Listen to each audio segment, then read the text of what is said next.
Paz do Senhor, querido irmão, querida irmã, aqui quem vos fala é o evangelista Rubenson Mundel e estamos aqui para mais uma lição da nossa Escola Bíblica Dominical. Hoje a lição dos jovens, a primeira lição do segundo trimestre de 2021, que traz por nome e por título o cuidado de Deus com o corpo de Cristo, lição da carta do apóstolo Paulo aos Coríntios para os nossos dias. Então estamos aqui mais uma vez com vocês, irmãos, para ministrar essa rica lição, adentrando mais um trimestre dos jovens também, com essa nova revista.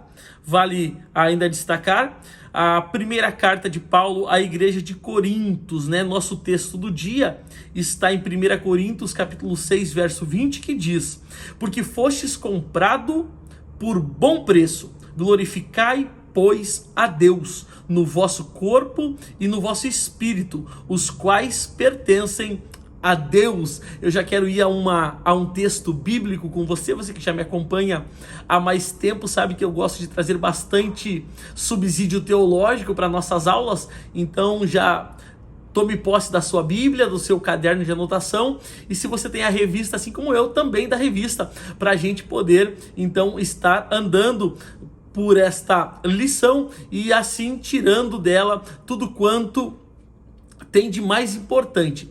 Então vamos a um texto da palavra de Deus que está na primeira carta do apóstolo Pedro, no capítulo 1, verso 18, que diz: sabendo que não foi com coisas corruptíveis, né, como prata ou ouro, que fostes resgatados da vossa vã maneira de viver, que por tradição recebestes dos vossos pais. Glória a Deus por essa palavra. Nossa síntese de hoje: a verdadeira maturidade espiritual gera relacionamentos saudáveis, firmados no amor, e promove a unidade da igreja.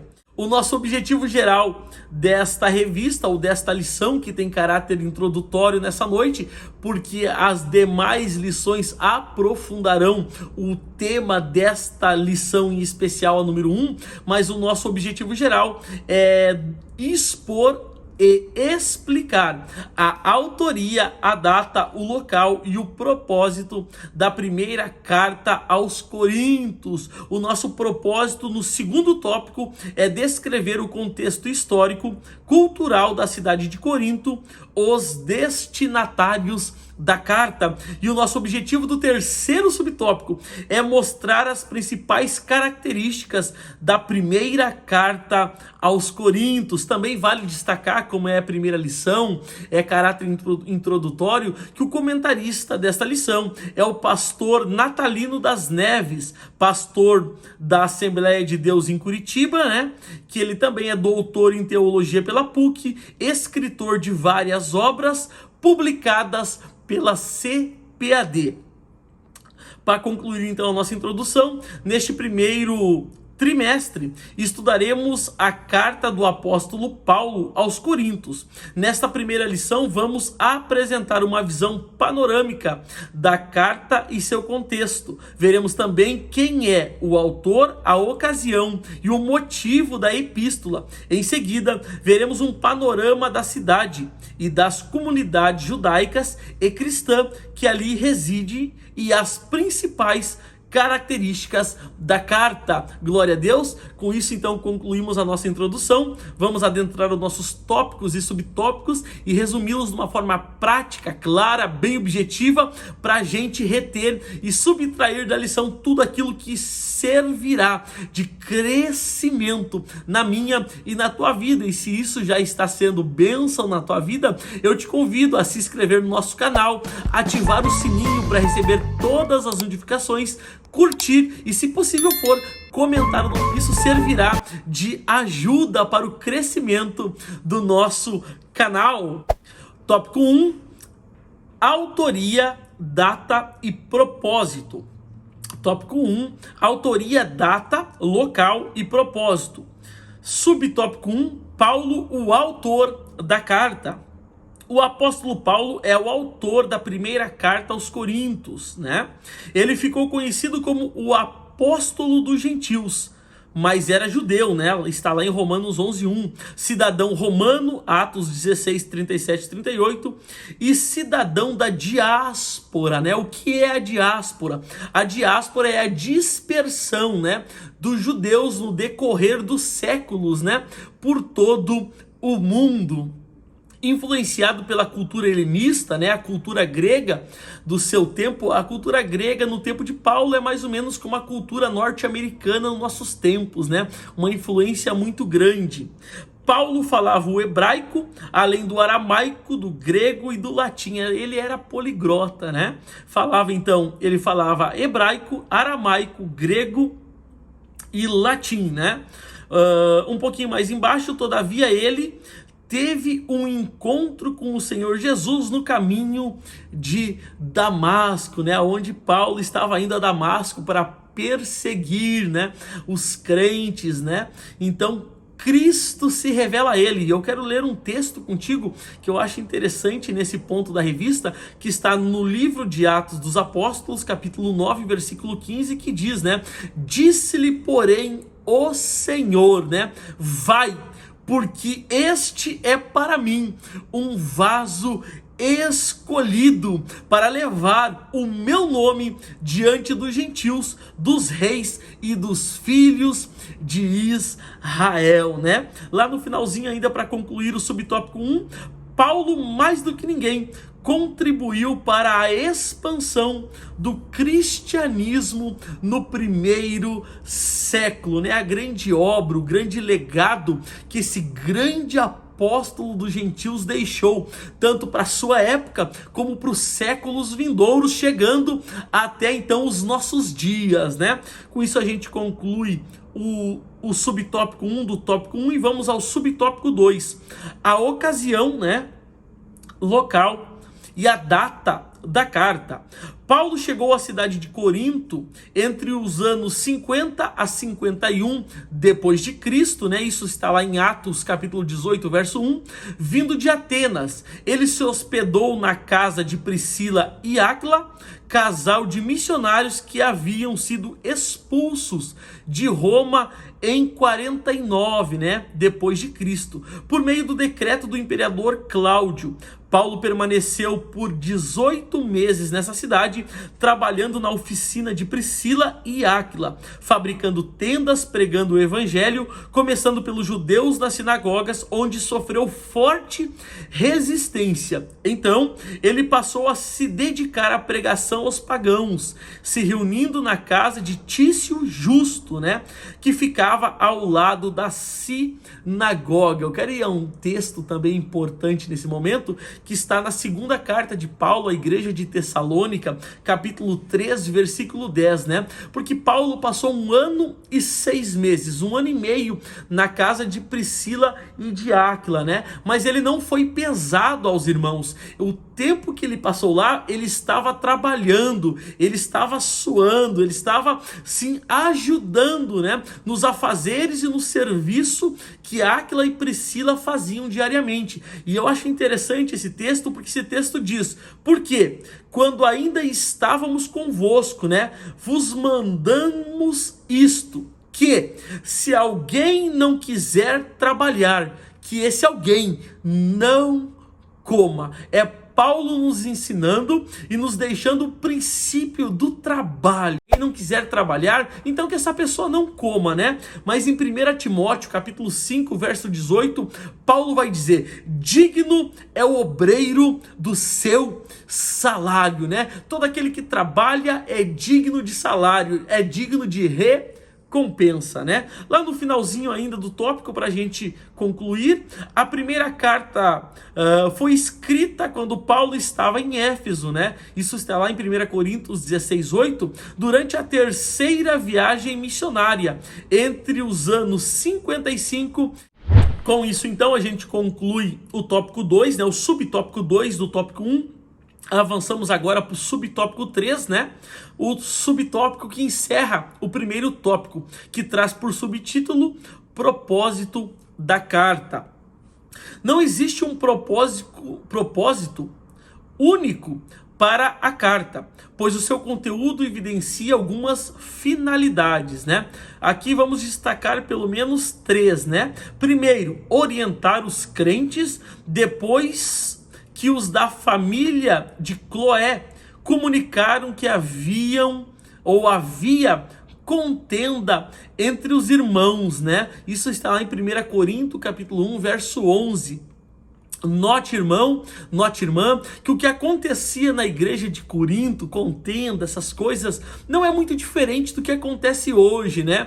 A igreja, né, ela continua e permanece sendo a mesma. As dificuldades que os irmãos enfrentavam outrora, ainda enfrentamos no nosso tempo e as enfrentaremos até o dia que o nosso Senhor buscar a sua igreja. Eu quero ir a um texto contigo nesse momento que está no livro de Provérbios, capítulo 16, capítulo 6, melhor dizendo, verso 16, que diz: estas 6 coisas o Senhor odeia, e a 7ª ele abomina. Então no verso 17 e 18 vão ser citadas 6 coisas que o Senhor odeia, mas no verso 19 citar-se-á a coisa que o Senhor abomina, e a Bíblia diz em Provérbios 6,19: a testemunha falsa que profere mentiras e o que semeia contenda entre os irmãos. Então essas pessoas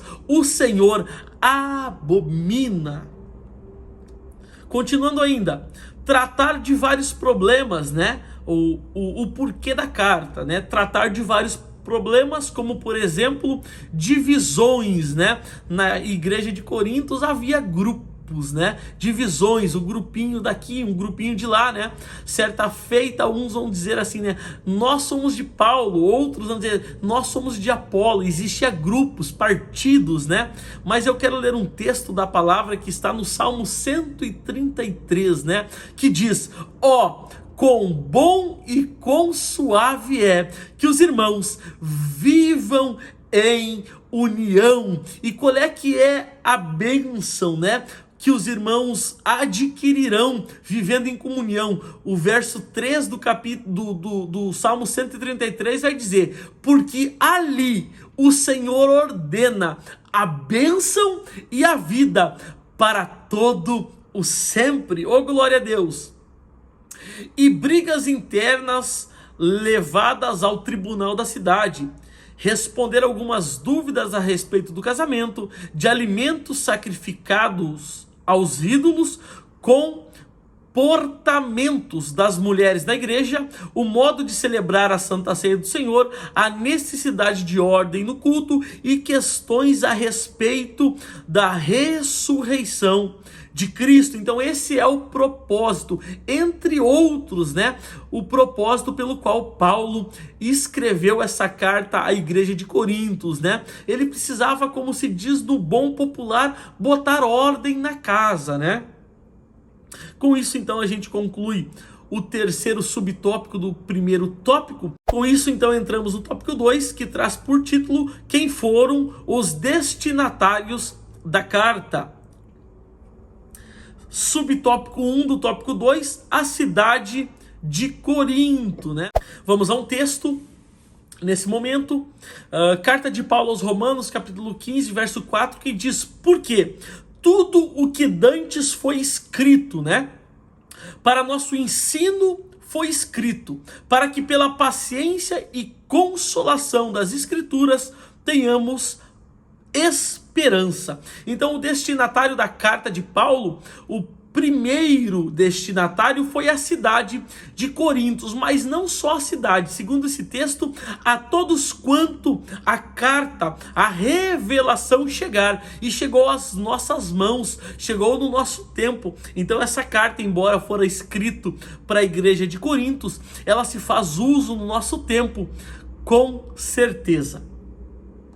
Na época em que o apóstolo Paulo escreveu sua carta, a cidade era sinônimo de riqueza, luxo, alcoolismo, corrupção, frouxidão moral, uma população heterogênea, né? Heterogênea. O que é uma população heterogênea, né? É uma mistura de povos, de diferentes culturas, né? E de diferentes etnias, né? Com mais, né, de 400 mil habitantes. Então essa era a população aproximadamente da cidade de Corinto, né? Aproximadamente 400 mil habitantes. Lá no finalzinho, então, do tópico, ali grandes festas tidas como sagradas, com carnes sacrificadas a ídolos, eram celebradas. Um importante texto nesse momento é o texto da primeira carta de Paulo aos Coríntios, capítulo 8, versículo 13, que diz: por isso, se a comida escandalizar o meu irmão, nunca mais comerei carne, para que meu irmão não se escandalize, né? Então é Paulo dizendo que se eu fazer uma determinada coisa, isso que eu estou fazendo escandaliza meu irmão, eu não faço, né? Ok. Continuando ainda, por isso Paulo procurava conscientizar os cristãos em Corinto de que eles não podiam reproduzir promiscuidades que dominavam a cidade, né? E por que eles não podiam reproduzir na igreja aquilo que o mundo fazia lá fora? Muito simples, porque em Mateus capítulo 5, verso 13 diz: vós sois o sal da terra, né? E se o sal for insípido, né?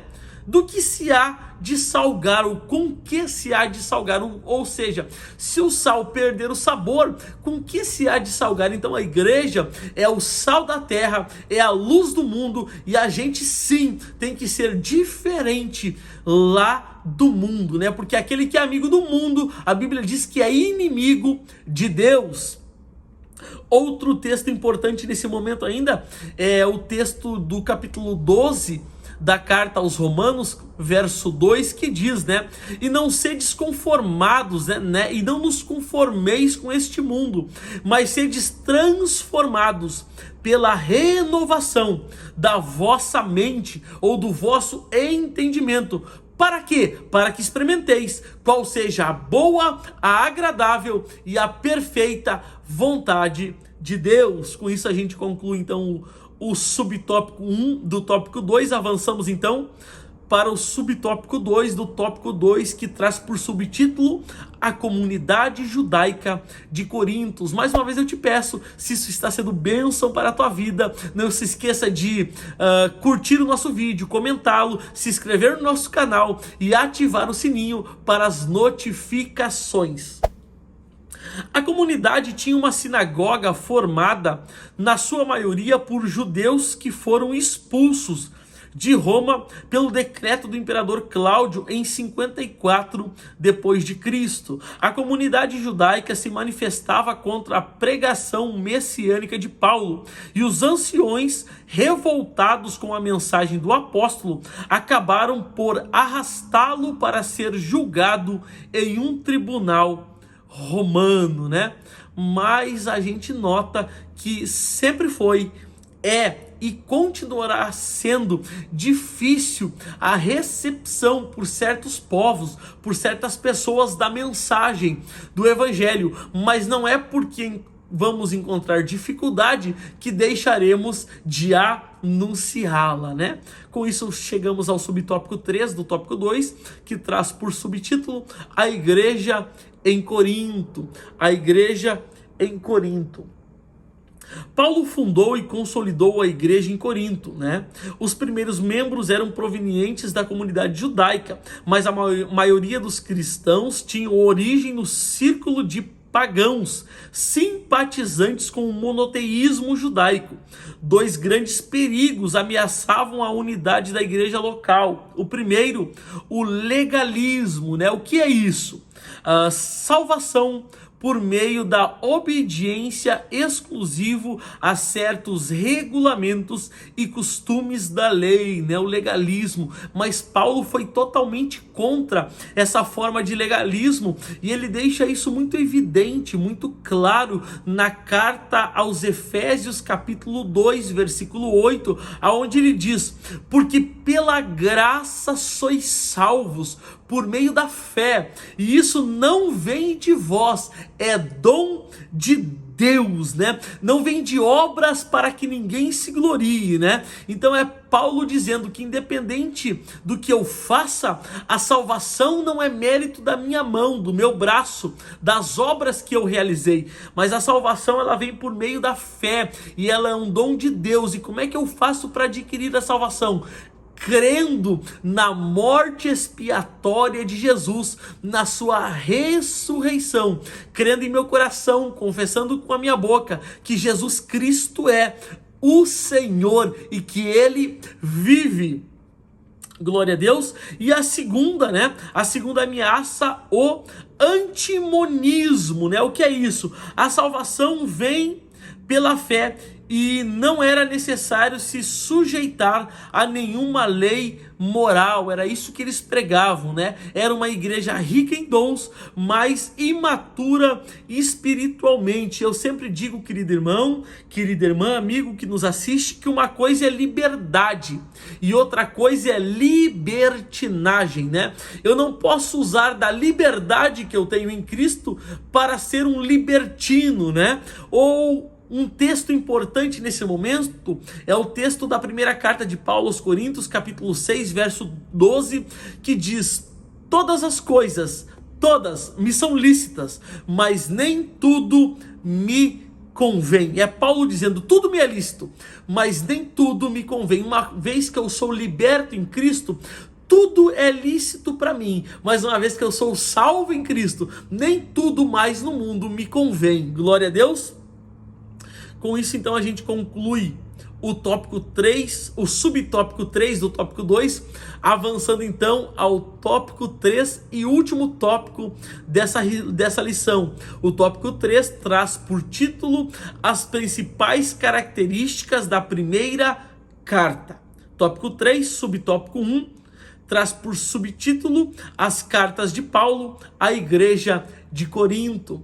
As cartas de Paulo à igreja de Corinto. Os vários conflitos e as diferentes questões doutrinárias provocaram uma imensa troca de correspondências entre Paulo e a igreja de Corinto. No capítulo 7 da primeira carta de Paulo aos Coríntios, no verso 1, logo na abertura do capítulo 7, no verso 1, a gente vai dizer, né? Ora, as coisas que me escrevestes, bom seria que o homem não tocasse em mulher. O que Paulo está dizendo? Olha, quanto ao que vocês me escreveram, eu digo isso, ou seja, eles trocavam correspondências, as dúvidas iam surgindo, né? Eles enviavam então a um mensageiro para ir a Paulo levar as dúvidas, Paulo respondia e o mensageiro trazia a resposta, né? Tópico 2, subtópico 2, melhor dizendo, imaturidade espiritual. O problema que mais preocupava o apóstolo era a divisão interna da igreja. Esse comportamento demonstrava a imaturidade espiritual da congregação. Tal problema passa toda, né, a carta. Porém, recebe uma atenção especial nos 4 primeiros capítulos. O apóstolo tratou a questão da divisão de forma carinhosa, mas firme, né? Todo aquele que ama, ele trata com amor, mas ele é firme, ele é conciso e objetivo nas suas palavras, né? Um texto interessante, né? É o texto do capítulo 5 da carta de Hebreus, verso 12, que diz, né? Porque, devendo já ser mestres pelo tempo, né? Ainda necessitais que vos torne a ensinar as quais sejam os primeiros rudimentos da palavra de Deus, né? O que o escritor está dizendo? Olha, pelo tempo vocês tinham que ser mestre, mas eu ainda tenho que ensinar as coisas primordiais acerca da palavra, porque as vossas práticas, as vossas atitudes demonstram que vós ainda não são maduros na fé, né? E Pedro, na segunda carta de Pedro, capítulo 3, verso 18, Pedro vai dar um alerta, né? Antes crescei na graça e no conhecimento do nosso Senhor e Salvador Jesus Cristo. Então essa constância na vida do crente, né? Ele deve crescer, né? Na graça e no conhecimento durante todo o percurso da sua carreira ou durante toda a sua vida, né? Ok. Tópico 3, subtópico 3, né? o contraste entre a loucura da cruz e a sabedoria do mundo, né? Subtópico 3, o contraste entre a loucura da cruz e a sabedoria do mundo, né? Lá no finalzinho do subtópico, né? A sabedoria deste mundo não pode definir o modo de viver do cristão. No final do último subtópico, a pregação do evangelho é loucura para os padrões humanos, mas é a sabedoria de Deus para a salvação daqueles que creem. Oh, glória seja dada ao nome de Jesus. Eu quero ir então a um texto da palavra de Deus para concluir e assim terminar essa linda e rica lição dos jovens.